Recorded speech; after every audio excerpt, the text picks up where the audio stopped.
mga nadaramang kalungkutan nga.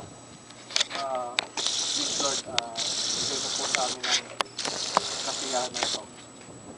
Please guide us, we send your Holy Spirit to us.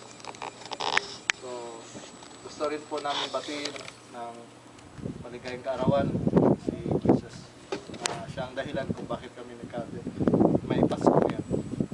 Ang lahat ng ito ay hinihiling natin sa ngalan ni Jesus natin Panginoon. Amen. Amen. Amen. Amen.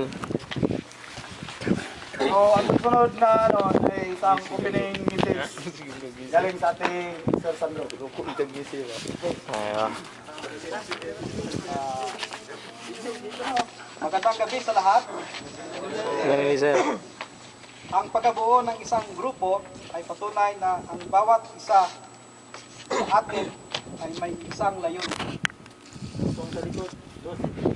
At ang layuning iyon ay tinatawag na Christmas. Dahil Christmas, ang mga tao ay nagbibigayan